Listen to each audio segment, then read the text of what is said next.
Ce monde est gouverné par de tout autre personnage que ne se l'imaginent ceux dont l'œil ne voit pas dans les coulisses. Cette célèbre phrase de Benjamin Disraeli renvoie directement à la thématique de ce jour, le pouvoir occulte, qui est une thématique importante de mon dernier livre, qui est sorti maintenant il y a 2 mois, Le complot contre Dieu. Alors qui dit pouvoir occulte, dit caché, et donc c'est pas forcément évident de savoir qui compose ce pouvoir, mais nous allons quand même essayer d'y voir un petit peu plus clair sur cette oligarchie mondialiste, sur le sommet de la pyramide mondialiste, où on voit cet œil d'Horus tout en haut, et avec la tête qui est détachée du reste, c'est-à-dire qu'il y a eux et nous, clairement. Nous allons essayer d'y voir plus clair sur qui dirige le monde, tout simplement, comment il le dirige, par quels moyens, et enfin, dans quel but. L'accent sera mis essentiellement sur les marionnettistes, qui sont donc en coulisses, comme le disait Disraeli, et non sur les marionnettes de la politique que l'on voit régulièrement défiler dans les médias dominants. L'organigramme déjà de la pyramide mondialiste, on retrouve les familles oligarchiques tout en haut, que certains nommeront Illuminati, d'autres pouvoirs X ou encore supérieurs inconnus. Ces familles oligarchiques opèrent par la banque, les banques centrales, mais aussi les sociétés secrètes, qui sont plus ou moins méconnues du grand public. Nous allons voir que haute finance et haute franc-maçonnerie sont liées, et plus précisément que l'une s'appuie sur l'autre, c'est-à-dire que la haute finance s'appuie sur la franc-maçonnerie internationale pour régner. Encore en dessous dans la pyramide, nous retrouvons les agents du cartel bancaire et des familles oligarchiques, que l'on retrouvera notamment comme conseillers des gouvernements des nations. Nous avons aussi les institutions supranationales, que je vais détailler dans la foulée, et puis encore en dessous, les gouvernements des nations, qui sont le pouvoir visible, et puis enfin, nous, qui croyons avoir notre destin en main par le biais du vote et de la démocratie, et qui en fait ne décidons de rien, puisque ce qui se décide vient d'en haut, et donc des familles oligarchiques, qui composent officiellement le pouvoir supranational dont je parlais à l'instant. Nous avons l'ONU, qui est une structure maçonnique qui a été créée sur les terres de John Davison Rockefeller à New York, qui diffuse une idéologie maçonnique qui est en quelque sorte la plateforme du mondialisme. Nous avons l'OTAN, qui est le bras armé du complexe militaro-industriel. Nous avons le FMI, qui est le bras armé financier des cartels et donc des familles oligarchiques. Et puis nous, en Europe, nous avons l'Union européenne, qui donne ses directives au gouvernement, qui d'ailleurs ne font que les appliquer, qui est composé majoritairement de technocrates francs-maçons, et qui est sous tutelle des États-Unis d'Amérique et des familles oligarchiques. Alors, ces familles oligarchiques, quelles sont-elles? Ce n'est pas évident de savoir. Mais d'après l'américain Fritz Springmeier, il y aurait les Astor, les Russell, du célèbre Charles Taze Russell, à l'origine des Témoins de Jéhovah, les Lee, les Kennedy, de John Fitzgerald Kennedy, les Collins, les Freeman, les Van Duyn, les Dupont de Nemours, les Onassis, les Rothschild et enfin les Rockefeller. Cette liste de noms est à prendre au conditionnel. Elle n'engage que Fritz Springmeier. Concernant le nombre de personnes à la tête de l'oligarchie mondialiste, pas évident de savoir là aussi, mais nous avons toutefois quelques indices, notamment cette phrase mystérieuse que l'on doit à l'industriel juif allemand Walter Rathenau, qui, juste avant de décéder, dit « les 72 qui gouvernent le monde ». Et ce même Rathenau avait déclaré en 1912, il parlait de 300 hommes dont chacun connaît tous les autres, gouvernent les destinées du continent européen et choisissent leurs successeurs dans leur entourage. Ce chiffre de 300, nous le retrouvons aussi chez le juif Jean Isoulé, qui était un membre éminent de l'Alliance israélite universelle et qui, en 1931, avait déclaré, je cite, « 300 banquiers juifs, qui sont tous grands maîtres de loge, gouvernent le monde. » Donc d'après Jean Isoulé, il y aurait 300 banquiers, tous juifs francs-maçons au degré, à la tête du nouvel ordre mondial. Certaines familles notamment les Rothschild et les Rockefeller, furent ou sont encore impliqués dans des grands événements de l'histoire de ces dernières décennies et même de ces derniers siècles. Que ce soit les divers coups d'État qui ont été fomentés par la CIA dirigée par les familles Dulles et Rockefeller, qui sont d'ailleurs liés par le sang. Coups d'État notamment après les accords de Bretton Woods, en Iran, avec le renversement de Mossadegh, ça a été avoué 60 ans après, au Guatemala l'année d'après, au Chili, en Afrique. Ce ne sont pas les mouvements de subversion qui manquent. Et encore actuellement, en Ukraine, et puis le printemps arabe juste avant, qui était en fait le printemps américain d'un certain George Soros. On retrouve aussi cette implication du complexe militaro-industriel comme du cartel bancaire dans le financement de la révolution bolchevique, avec JP Morgan, Maison Rockefeller, mais aussi la Kublebenko de Jacob Schiff, qui était en fait la maison Rothschild aux États-Unis, qui peut être considérée comme l'ancêtre de la Goldman Sachs. République de Chine aussi, avec la révolution de Sun Yat-sen en 1912, avec l'appui de la JP Morgan. Guerre russo-japonaise en 1905, avec d'un côté Warburg, de l'autre Schiff, deux associés importants de la maison Rothschild. Ce ne sont pas les exemples qui manquent, notamment lors des grandes guerres, les grandes guerres mondiales. La Première Guerre mondiale, on retrouve maison Morgan et maison Rothschild pour appuyer le camp des Alliés. Donc on peut s'apercevoir que au fil de ces révolutions et de ces guerres, de ces grands événements, l'histoire avance dans une certaine direction et que ce sont notamment et surtout certaines familles comme les Rothschild et les Rockefeller qui la font avancer dans cette direction bien précise. Ceux qui dirigent le monde, nous savons tous ce que c'est l'argent. Et qui est à la tête des banques? Essentiellement une famille. Vous savez laquelle? C'est la famille Rothschild. Surtout depuis 1815, année où Nathan Rothschild spécula sur la défaite de Napoléon à Waterloo.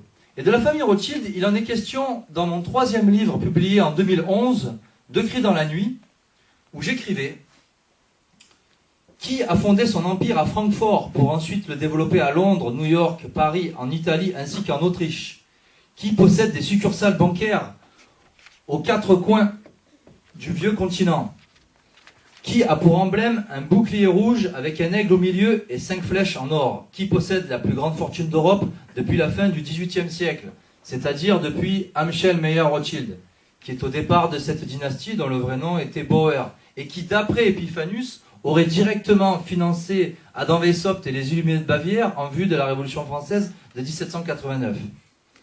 Qui finança Cecil Rhodes et la Round Table. Round Table, ensuite on verra CFR et Chatham House qui sont l'émanation de la Round Table. Qui était derrière l'assassinat de l'archiduc François Ferdinand qui déclencha la Première Guerre mondiale. Qui a financé la révolution bolchevique par l'intermédiaire de Jacob Schiff, donc la Kublemenko, à New York. Qui se cache derrière George Soros et ses révolutions colorées, et pas simplement colorées d'ailleurs. Qui est derrière la déclaration Balfour dans les intérêts sionistes après avoir planifié le communisme. Rothschild égale Grand Israël égale projet politique juif sioniste. Qui est derrière le lobbyiste Richard Pearl et le bankster Henry Kissinger. Soros, Kissinger, tout ça, c'est la maison Rothschild, ce sont leurs agents. Qui trouve-t-on derrière le Bnai Brit, qui est lui-même au-dessus du CRIF? Bnai Brit, franc-maçonnerie exclusivement juive, sur laquelle je vais revenir. Qui est très probablement derrière l'écriture des mystérieux protocoles des sages de Sion. Il s'agirait de Lionel de Rothschild. Qui possède les banques les plus importantes de la Fédérale Réserve, qui est tout simplement à la tête du plus puissant cartel bancaire mondial. Voilà. Vous savez maintenant de qui il s'agit. Autour des Rothschild, nous retrouvons d'autres familles qui sont liées aux Rothschild, surtout par la banque, mais aussi par le sang, comme les Warburg. Warburg qui sont la représentation de la maison Rothschild en Allemagne, en particulier avec la Deutsche Bank, mais pas simplement, puisqu'on retrouve aussi les Warburg dans le cartel pharmaceutique Sandoz, qui est à l'origine du LSD. Autre famille autour des Rothschild, les Guggenheim, qui ont fait fortune dans la banque, mais surtout dans le cuivre. Ou encore les Oppenheimer, qui eux ont fait fortune dans le diamant par la société De Beers. notamment par Harry Oppenheimer, puis Nicky Oppenheimer. La famille Rothschild aussi est impliquée dans la société De Beers, où on retrouvait un certain Cecil Rhodes, à l'origine de la Round Table. Société De Beers avec les Rothschild, c'est Evelyn Rothschild. On retrouve aussi la famille Astor, qui était citée par Fritz Springmeier tout à l'heure. Famille Astor qui a fondé la Pilgrims Society, qui fait la promotion du judaïsme comme du protestantisme calviniste, et qui détient notamment le Times, mais aussi l'agence Reuters, et qui est aussi bien évidemment dans la banque. Autre famille qui est à la fois implantée en France, à Paris, à Londres, mais aussi à New York, la célèbre Lazard, de la banque Lazard, qui détient notamment le journal Le Monde. Qui dit haute finance, dit forcément banque centrale. Et la plus connue, la plus célèbre des banques centrales, vous devez la connaître, c'est la Federal Reserve aux États-Unis, qui est une banque centrale privée, qui a été conçue dans un intérêt privé, et non pas dans l'intérêt de la nation américaine, et qui a été créée en 1913, suite à une réunion clandestine qui s'était tenue 3 ans auparavant, en 1910, sur l'île de Jekyll, où se réunirent 6 banquiers, tous juifs, khazars et ashkénazes d'ailleurs, qui représentaient les intérêts des maisons Morgan, Rockefeller et des Rothschild. On retrouvait Nelson Aldrich, Paul Warburg, qui fut le principal promoteur du système de la Federal Reserve, Henry Davison, Charles Norton, Frank Vanderlip et enfin Benjamin Strong, qui fut l'un des premiers gouverneurs de la Fed à New York, à partir de 1914 jusqu'à sa mort. Le Federal Reserve Act fut adopté en décembre 2013 par le Congrès américain et validé par Woodrow Wilson, président des États-Unis à l'époque, qui avait été élu l'année d'avant et qui était en fait la marionnette du cartel bancaire, qui avait comme principaux conseillers l'avocat juif sioniste Louis Brandeis et surtout Edward Mandelhaus, qui était le principal agent du cartel bancaire, juif franc-maçon au degré, donc principal agent des 6 personnes qui s'étaient réunies 3 ans auparavant sur l'île de Jekyll. Je vais revenir sur House d'ailleurs. Donc ça c'est la Fed aux États-Unis, et le pendant de la Fed en Angleterre à Londres, c'est la City. Et nous en Europe, nous avons la BCE, la Banque Centrale Européenne, qui est en fait la banque centrale de l'Union Européenne, qui est présidée par l'Italien Mario Draghi depuis novembre 2011. Auparavant, c'était le Français Jean-Claude Trichet, qui est d'ailleurs un proche de Jacques Attali. Et Mario Draghi est en fait un émissaire de Goldman Sachs. Il a été longtemps un salarié de Goldman Sachs. Et son rôle concret, au sein de la BCE, c'est de faire couler à petit feu la zone euro et de faire l'intérêt du dollar américain et donc de la Fed qu'il emploie. Voilà. Donc en gros, Draghi est un troll, hein, comme il y en a beaucoup à la tête des nations, pas simplement que dans la banque. La Fed, la City, les banques centrales, comme il peut y en avoir au Canada ou ailleurs dans beaucoup de nations, certes, mais il y a encore au-dessus que les banques centrales, encore au-dessus que la Fed. C'est la banque centrale des banques centrales, qui est la BRI, la Banque des règlements internationaux, qui est probablement la plus puissante banque centrale du monde, dont le siège se situe à Bâle, en Suisse, et qui est sous contrôle des Rothschild, où les dirigeants des banques centrales se retrouvent, en particulier ceux de la Federal Reserve, s'y réunissent dans leur conseil d'administration, où on retrouve des personnalités comme la juive Janet Yellen, qui est l'actuelle présidente de la Fed, ou encore son prédécesseur Ben Bernanke. On retrouve des gens comme Paul Volcker, Alan Greenspan, Mario Draghi, donc de la BCE, ou encore Robert Zoellick de la Banque mondiale.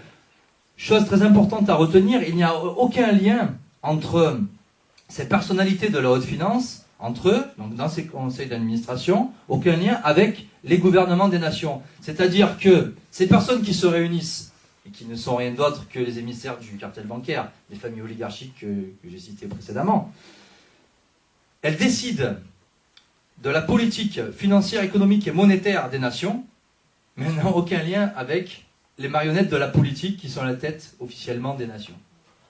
Pour l'historien Carroll Quigley, qui fut membre du Council on Foreign Relations, du CFR, la BRI est tout simplement le sommet du capitalisme financier, c'est-à-dire qu'il n'y a rien au-dessus de la BRI d'après Quigley. Petit récapitulatif, qui est à la tête des cartels de la banque? Très certainement la famille Rothschild, avec leurs associés, tous Khazar Ashkenaz, les Warburg, Lazar et autres. Mais dans la banque, nous retrouvons aussi les Rockefeller, tendance plus protestante, mais essentiellement sur le sol américain. Les Rockefeller, nous le retrouvons surtout à la tête du cartel pétrolier, avec la firme ExxonMobil, qui est née de la fusion entre Exxon et Mobil, et qui était auparavant la Standard Oil, qui avait été fondée et dirigée par John Davison Rockefeller.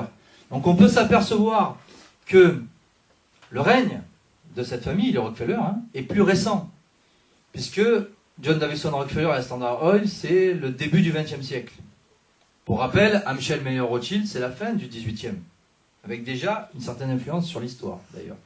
Les Rockefeller, on les retrouve dans d'autres cartels, agroalimentaires et pharmaceutiques, comme Monsanto, ou encore Bayer et Pfizer. D'autres richissimes milliardaires que l'on va retrouver à la tête des médias ou à Wall Street, à la tête de fondations. Je pense à Bill Gates, le fondateur de Microsoft, qui s'est particulièrement investi dans Monsanto. On retrouve l'une des plus grandes fortunes du monde, Warren Buffett, dans ce clan de hauts initiés à la tête des cartels. Mais ce qu'on retiendra, c'est qu'il y a principalement deux tendances lorsqu'on étudie ce sujet.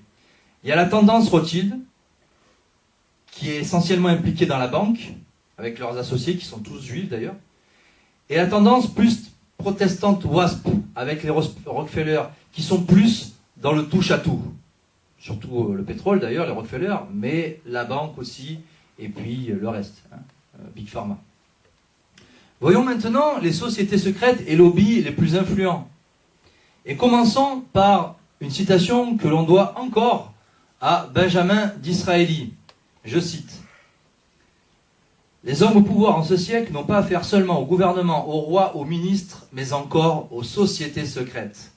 Au dernier moment, elles peuvent mettre à néant tous les accords. Elles possèdent des agents partout, des agents sans scrupules qui poussent à l'assassinat. Elles peuvent, si elles le jugent à propos, amener un massacre. » Le juif Benjamin Disraeli déclarait ceci au XIXe siècle. C'était le Premier ministre de l'Angleterre. Nous imaginons assez mal le Premier ministre de la France tenir ce genre de propos sur les sociétés secrètes et le pouvoir occulte. D'ailleurs, John Fitzgerald Kennedy s'y est hasardé, on a vu ce que cela a donné. Le vrai pouvoir occulte des États-Unis d'Amérique, c'est le CFR, que j'ai brièvement évoqué, le Council on Foreign Relations.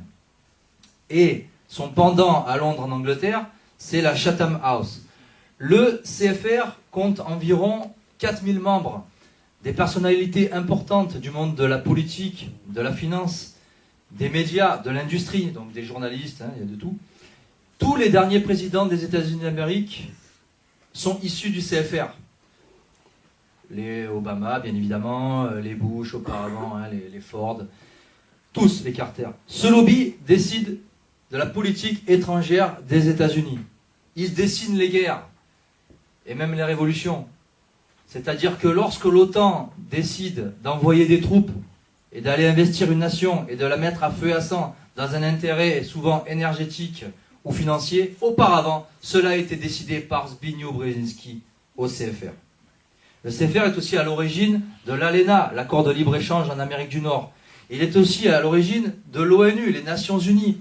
ONU qui n'est que le produit, le fruit du CFR. Et d'ailleurs, ce qui est intéressant, c'est de voir que le CFR qui a été fondé en 1921, ce sont par les 4 personnes qui sont à l'origine du CFR.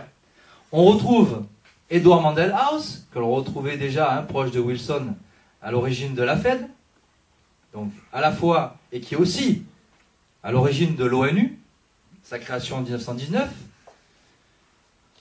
donc principal agent du cartel bancaire. La deuxième personne, c'est Paul Warburg, principal promoteur de la Fed, à l'origine à la fois de l'ONU, mais aussi du CFR, donc c'est les mêmes.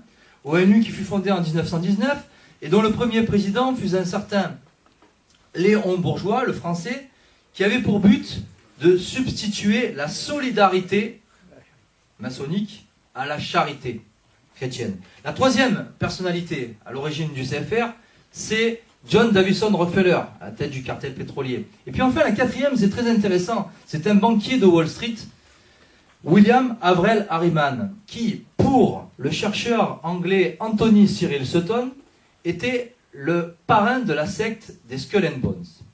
Et d'ailleurs, le CFR fonctionne comme la franc-maçonnerie classique, c'est-à-dire qu'il y a un cercle intérieur de décideurs, et puis il y a un cercle extérieur de gens qui participent au CFR, mais qui sont plutôt spectateurs et qui ne décident de rien. Le cinéaste Aaron Russo, par exemple, a fait partie du CFR, tout comme Carol Quigley. Et donc, pour revenir aux Skull and Bones, ils forment une puissance occulte. Donc, c'est une secte maçonnique et satanique qui prétend d'ailleurs détenir le crâne de Geronimo. Et où on retrouve des personnalités comme John Kerry ou la famille Bush. Cette secte satanique des Skull and Bones forme une puissance occulte au sein du CFR, c'est-à-dire au sein de la puissance occulte du gouvernement américain. Et donc on peut en déduire que la Maison-Blanche, le gouvernement américain, est clairement sous influence maçonnique évidemment, puisque tous les présidents des États-Unis d'Amérique sont francs-maçons 33e degré, mais particulièrement très satanique. Autre lobby, mais financier, celui-ci, juif, sioniste, ultra puissant, l'EPAC, qui est en fait le bras armé financier de la franc-maçonnerie juive du Bnei Brit. EPAC à qui Barack Obama doit son élection. C'est-à-dire qu'aux États-Unis, les lobbies sont officiels. Et pour qu'un candidat à l'élection présidentielle soit financé, notamment par ce genre de lobby financier, eh bien, il doit donner certaines garanties. Et c'est ce qu'a fait Barack Obama par 2 fois en matière de politique étrangère pour la sécurité d'Israël. Et par 2 fois, Barack Obama a été élu. En conclusion, ce sont les États-Unis, le gouvernement américain, qui est au service d'Israël, du Grand Israël. Et non l'inverse, contrairement à ce qu'on peut nous faire croire parfois dans les médias. Autre lobby juif important aux États-Unis, l'AJC, l'American Jewish Committee, qui est plus ancienne que l'EPAC, puisqu'elle date de 1906. Et on retrouve à sa création Louis Marshall, mais surtout un certain Jacob Schiff, Kublebenko, donc Maison Rothschild. L'EPAC date, lui, de 1951. Et puis, autre lobby juif incontournable dans la politique américaine, sur le plan financier, c'est le Congrès juif mondial, qui date de 1936, et dans la filiale européenne, c'est le Congrès juif européen, on retrouve un certain Roger Kuckerman, qui est à la tête du CRIF en France. Donc nous avons vu le CFR, qui est le vrai pouvoir américain, qui est sous contrôle Rockefeller, mais il y a d'autres lobbies sous contrôle des Rockefeller. Il y a notamment la commission trilatérale, qui a été créée en 1973 à Tokyo par David Rockefeller et qui, d'après le chercheur français Pierre de Villemarest, est née du forum de Davos qui s'était tenu l'année auparavant, en 1972. 300 membres environ, souvent les mêmes d'ailleurs, ça change assez peu, composent la commission trilatérale qui a été confiée par David Rockefeller à Zbigniew Brzezinski. Zbigniew Brzezinski qui est concrètement le mentor de Barack Obama, un de ses principaux conseillers, et qu'on retrouve d'ailleurs comme directeur de l'Institut Brookings, qui est le pendant de l'ENA aux États-Unis, où sont donc formés les hommes politiques américains. La commission trilatérale orchestre le libéralisme mondialisé sur 3 axes, l'axe nord-américain, l'axe européen et l'axe asiatique. Et en Europe, nous avons la trilatérale Europe. Et qui est à la tête de cette trilatérale Europe? Jean-Claude Trichet, qu'on retrouvait à la Banque Centrale Européenne, donc proche d'Atali. En 2014, parmi les hommes politiques français, on retrouvait à la trilatérale Elisabeth Guigou, du Parti Socialiste, ou encore Bruno Le Maire, l'ex-ministre de l'Agriculture UMP. Il serait intéressant de suivre l'évolution de la carrière politique de ces personnes dans les années à venir. Car par le passé, notamment dans les années 70, à la création de la trilatérale, Jimmy Carter comme Raymond Barre sont passés par la trilatérale. Ils étaient de parfaits inconnus aux États-Unis comme en France. Et leur carrière a décollé par la suite, à ce moment-là. Autre lobby sous contrôle Rockefeller qui est désormais assez connu, devenu un peu assez célèbre, c'est le club Bilderberg, qui a été fondé en 1954 à Oosterbeek, aux Pays-Bas, dans l'hôtel Bilderberg du même nom.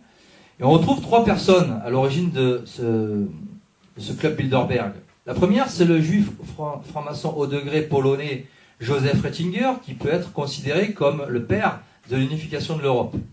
La deuxième personne, c'est le prince Bernhard de Hollande.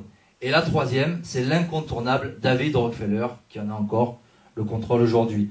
Une centaine de personnalités du monde des médias, de la politique de l'haute finance, des lobbyistes, en fait, se réunissent au club Bilderberg. Un peu comme le CFR, il y a ceux qui sont les décideurs, les Étienne d'Avignon, etc., les Kissinger, et puis il y a ceux qui sont simplement invités, les Français, qui viennent voilà, donner ensuite les directives quand ils reviennent sur le sol français.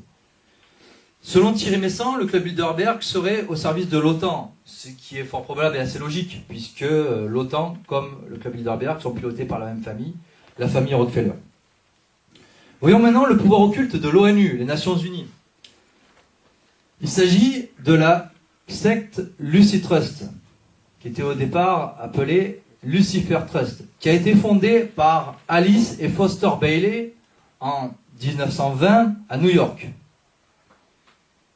Alice Bailey était une théosophe féministe, franc-maçonne au degré, qui vouait un culte à Lucifer.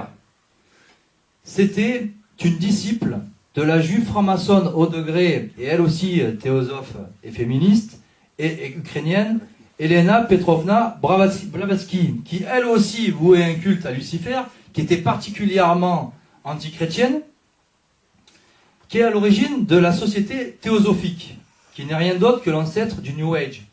Et d'ailleurs, dans le logo de la société théosophique, nous retrouvons l'étoile d'Israël à 6 branches, mais aussi le serpent qui se mord la queue, et qui est le symbole de la gnose. Actuellement, nous retrouvons l'ancien président de l'URSS, Mikhail Gorbatchev, qui est complètement dans le New Age et qui fait partie de la Lucy Trust. Lucy Trust, qui a officiellement un statut consultatif au sein du Conseil économique et social de l'ONU. C'est la puissance occulte de l'ONU, secte ouvertement luciférienne, et la puissance occulte de l'ONU, ONU qui est, selon certains échos, composée d'environ 4/5 de francs-maçons. Le vrai pouvoir occulte de l'église de Vatican II maintenant, à ne pas confondre avec l'église catholique, que j'entends trop souvent, c'est une loge maçonnique qui serait liée au Grand Orient italien.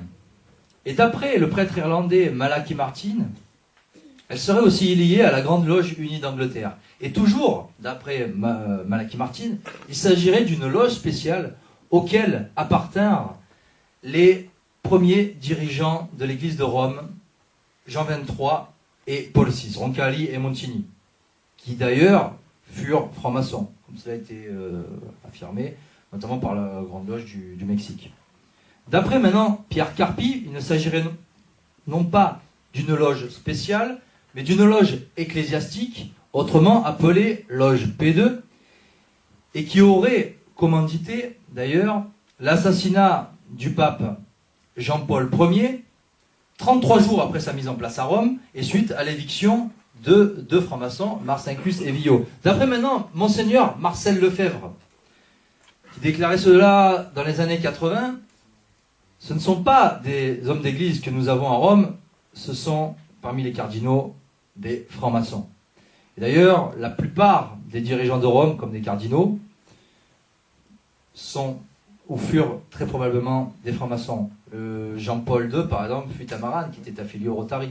Et puis l'actuel dirigeant de Rome fut affilié au Rotary argentin. Vous pourrez d'ailleurs retrouver le document officiel sur mon propre site internet. De l'église de Rome à l'Italie, il n'y a qu'un pas, et on va le franchir avec le vrai pouvoir occulte de l'Italie. Donc le vrai pouvoir occulte des États-Unis d'Amérique, hein, c'est la famille Rockefeller, comme vous l'avez compris. Et bien en Italie, c'est la famille Agnelli, du célèbre Gianni Agnelli, qui était d'ailleurs un proche de David Rockefeller.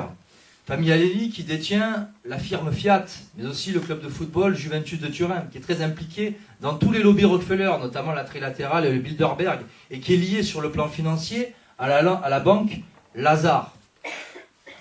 Le vrai pouvoir occulte de la France, on a pu s'en apercevoir maintenant, hein, c'est plus tellement occulte d'ailleurs.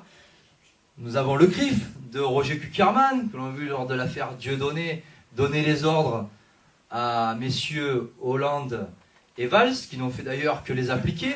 Roger Kuckerman, qui travailla pendant longtemps pour la maison Rothschild d'ailleurs. Nous avons le Grand Orient d'un certain Alain Bauer, qui fut grand maître du Grand Orient et qui fut le mentor d'ailleurs de Nicolas Sarkozy avant d'être celui de Manuel Valls et qui fut à l'origine de la politique sécuritaire tolérance zéro envers les automobilistes, mais pas envers les vrais délinquants d'ailleurs. Et puis encore au-dessus du CRIF et du Grand Orient, nous avons le Bnei Brit, cette franc-maçonnerie exclusivement juive, où on retrouve des personnalités très importantes comme Attali, DSK ou encore Simone Veil ou Robert Badinter, et qui est en fait le service de renseignement de la maison Rothschild, d'après Emmanuel Ratier, hein, source très sûre d'ailleurs, qui fut fondée à New York encore, donc hein, CFR, ONU, New York, le Lucid Trust, en 1843. Le Bnei Brit est le plus ancien lobby juif maçonnique. En France, il existe depuis 1932 avec la loge Ben Gourion à Paris, qui organise chaque année des salons du livre où ils invitent des auteurs sionistes, bien évidemment. Parmi les principaux financiers de la révolution bolchevique, les Jacob et Moti Marchif, la famille Warburg, les Paul et Max Warburg, les Guggenheim dont j'ai parlé, les Otto Kahn, tous étaient membres du Bnei Brit. Source Epiphanus. Le Bnei Brit, c'est l'élite juive maçonnique qui se réunit et qui est supérieure aux loges hein, des 33 degrés du rite écossais. Mais des loges supérieures aux 33 degrés, il n'y a pas que le Bnei Brit. Il y eut, au XIXe siècle, les loges paladistes. On retrouvait un certain Albert Pike, dont parlait Laurent tout à l'heure, qui avait un pouvoir, qui dirigeait ces loges, ces arrière-loges depuis New York, et qui avait, tout comme Giuseppe Mazzini en Italie, ces personnes avaient un pouvoir de décision bien supérieur au gouvernement des nations. D'ailleurs, c'est à cette époque, celle de Pike, où un accord, une coopération fut signée entre Bnei Brit et loges paladistes. Comme paladiste, on retrouvait par exemple l'allemand Gerson von Bleichroeder, qui était d'ailleurs, c'était la maison Rothschild hein, en Allemagne, et qui était le conseiller économique de Bismarck. On retrouvait aussi un haut initié paladiste, Gaetano, qui était le conseiller de Metternich, en Autriche, ou encore un certain Nicolas Roerich, de son vrai nom Serge Makronovski, qui était un haut initié Rose-Croix, qui a été conseiller de Roosevelt. Henry Kissinger a été conseiller économique pendant des années des divers présidents des États-Unis d'Amérique, les Truman, les Eisenhower, les Johnson, les Carter. C'est lui qui a, avec l'affaire Watergate, qui a destitué Nixon, par exemple. Autre membre de l'Haute Finance, haut initié aussi, et membre important de Goldman Sachs, un certain Peter Sutherland, qui, tenez-vous bien, avait été engagé comme conseiller économique, vous devinez par qui? Par Benoît XVI, au Vatican. En France, nous avons Jacques Attali, qui était le conseiller économique de Mitterrand dans les années 80, celui de Sarkozy, maintenant celui de Hollande, c'est-à-dire qu'en gros les marionnettes politiques passent et Jacques Attali reste. Mais d'ailleurs, en France, comme conseiller économique, nous avons aussi au sein du gouvernement, qui sont en fait des émissaires de la banque Rothschild. Emmanuel Macron, qui est maintenant ministre, mais aussi un certain Stéphane Israël. Des loges supérieures au 33e degré, les plus célèbres, on va les passer en revue. Il y a bien sûr les Illuminés de Bavière, qui étaient dirigés par Adam Weishaupt et Adolf Knigge. Et ces loges, ces arrière-loges jouèrent un rôle décisif dans la révolution de 1789. Beaucoup plus de détails, bien évidemment, dans mes livres. Il y eut quelques décennies plus tard les arrière-loges de la haute vente.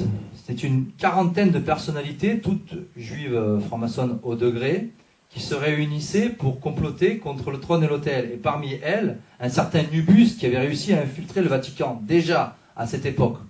On est dans les années 1820, 1830, 1840.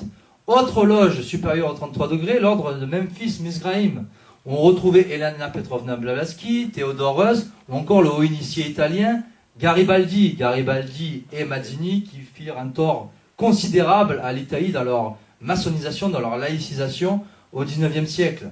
La secte de l'Oteo, satanique, l'ordo templi orientiste, fut fondée par Theodore Heuss, où on retrouvait le très influent Aleister Crowley, mais aussi un certain cardinal Rampolla, qui fut un cardinal du temps de Léon XIII, le pape Léon XIII. Et là, nous sommes à la fin du XIXe siècle. On retrouve aussi l'ordre martiniste d'un certain Gérard Ancos. Cela vous parle certainement pas. Mais son surnom était Papus. Cela vous parle peut-être un petit peu plus. Et ce Papus fut très influent en coulisses puisqu'il était proche du tsar Nicolas II. Et il fut très influent dans l'avènement de la révolution bolchevique et le renversement donc, du tsar Nicolas II en 1917. Enfin, une dernière pour la route. Les Masters of Wisdom, loge encore supérieure au 33e degré, où on retrouvait Edouard Mandelhaus, dont je vous ai parlé précédemment. Donc, encore la haute finance. Donc, ce qu'on peut s'apercevoir, c'est que haute maçonnerie et haute finance sont intimement liés. Et que de nombreux membres, très nombreux membres de la haute finance, furent ou sont des francs-maçons au degré. Alors, ce que vous me direz, quand vous prenez un petit peu de hauteur, un petit peu de recul, sur ce projet de destruction à grande échelle, qui est le mondialisme, c'est pourquoi cela? Et la première réponse qui vient à l'esprit, c'est pour l'argent, certes, mais encore, le pouvoir, certes, l'argent et le pouvoir. Mais derrière cela, il y a un projet mondialiste donc, qui est un projet messianique. C'est le messianisme juif talmudique. Et le but final, c'est d'ailleurs le règne de l'antéchrist, c'est-à-dire qu'il devra se substituer au règne du Christ, anté, à la place du Christ. Et l'autorité spirituelle de ces hauts initiés, dont j'essaie de citer d'ailleurs quelques noms, c'est très important, c'est Lucifer. Lucifer est, dans la Kabbale, le Gadlu, le grand architecte de l'univers, c'est précisément Lucifer. Mais ces hauts initiés ont une conception gnostique de Dieu, de la spiritualité. C'est-à-dire que pour eux, Lucifer est leur Dieu bon. Il y a un Dieu bon, un Dieu mauvais. Et le Dieu mauvais, c'est pour eux Adonai, selon Albert Pike en tout cas, selon les documents maçonniques. Adonai qui est celui de l'obscurité et du mal. Donc en conclusion, ces hauts initiés sont à la fois dans la gnose, mais aussi dans le culte de Lucifer et donc dans le luciférianisme. Comment règne-t-il? C'est très simple. Par l'usure, par la dette souveraine, par l'argent, et donc par la corruption des divers pouvoirs, corruption de toutes les institutions, corruption des gouvernements, corruption des médias, en ayant donc le contrôle de ces gouvernements et de l'information. Et donc une fois qu'on a établi ce diagnostic, rapidement, aujourd'hui, pas trop le temps, une question en découle logiquement. C'est qui viendra stopper ce carnage? Qui viendra stopper ce projet messianique? Qui viendra interrompre la marche en avant des cartels? Eh bien, puisque tout est dirigé contre Dieu, comme l'a démontré mon dernier livre que j'ai devant moi, selon moi, tout devra être solutionné par lui. Et c'est d'ailleurs la solution que je propose à la page 477 de mon dernier livre. La solution ne peut passer que par le sauveur de ce monde, le rédempteur des hommes, car seul Jésus-Christ mène au Père, seul Jésus-Christ peut venir à bout de la synagogue de Satan. Seul Jésus-Christ peut enrayer la révolution, seul Jésus-Christ peut apporter le royaume de Dieu sur la terre, un royaume de justice et de vérité. La solution ne sera donc pas simplement naturelle, mais surnaturelle. Ce qu'il y a, c'est que nous ne sommes pas Dieu, nous sommes des créatures de Dieu. Et c'est donc à nous de faire la volonté de Dieu et pas simplement la nôtre. Voilà. C'est-à-dire vivre en état de charité, observer les commandements de Dieu, et puis œuvrer pour la vérité sûre, factuelle, historique, mais aussi la vérité révélée, celle qui nous vient de Dieu, et donc la vérité qui rend libre. Voilà, ce sera mon mot de la fin. Merci pour votre écoute et votre attention.